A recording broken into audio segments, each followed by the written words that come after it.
I went to school in Arizona and started, I was in business, and my parents very much wanted me to stay in business.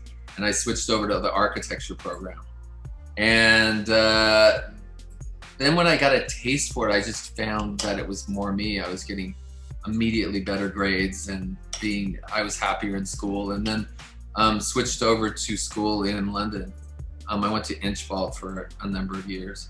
And, you know, I think I saw a little bit of everything, but I'm definitely more traditionally based, which I don't think you see in my products so much. I think my products are very California inspired and very casual, but actually I tend to decorate a little bit more formally, a little bit more staid, a little bit more English, which is where my training was from. So it's obvious that I still enjoy that.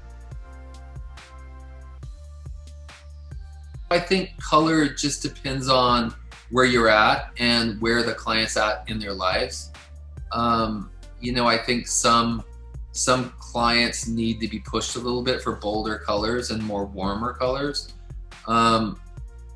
It just depends on, I look at the landscape a lot and what's outside, and then I like to bring that in.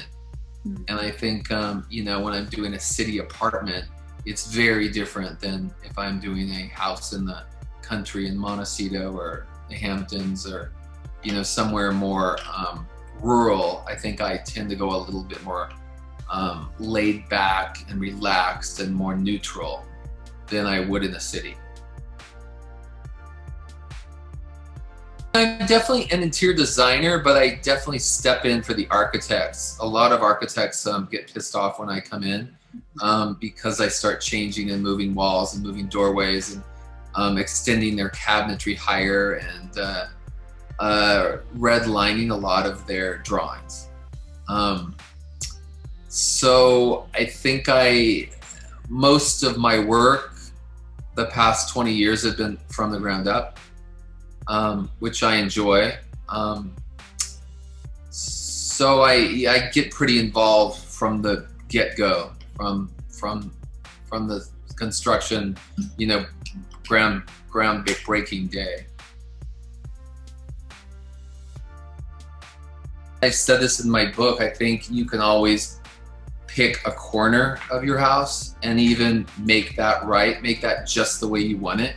And I think that's a nice way to explore your taste and just to have that for your own sanctuary. So, you know, whether it be a house that's empty, I think I always like to do one room, even if it's for a client that can't afford everything and they keep jumping around all over the house.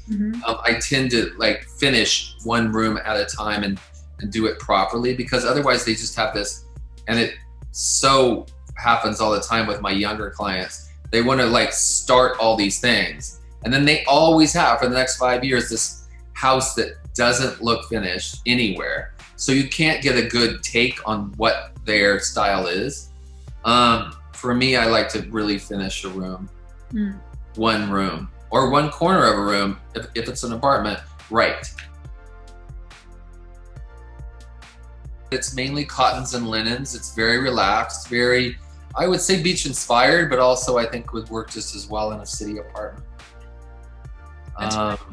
Yeah, so I think there's a little bit, you know, I don't think you necessarily have to be beachy to love the bedding. I think there's, you know, I think it leans a little more masculine, which is kind of what I wanted. I didn't want, you know, I think that there's a lot of sheets out there for the ladies. These are definitely for the gentlemen. So I think that's kind of a fun twist that you don't really see much of.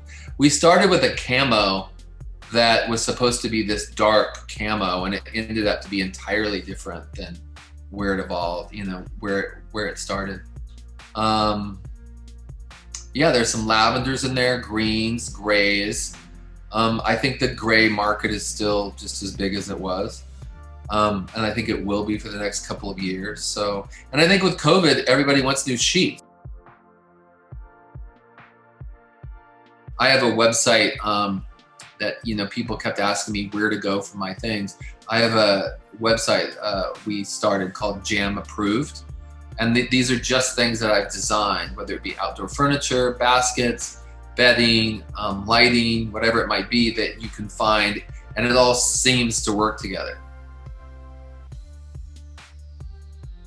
I always design things that are missing in our own design practice, and I think we spend half our life here trying to find rugs for people, especially immediate gratification rugs. Everybody wants everything now, so that's what's changed the market from even a couple of years ago, where people were willing to wait 2 or 3 months for something. They're just not willing to wait now.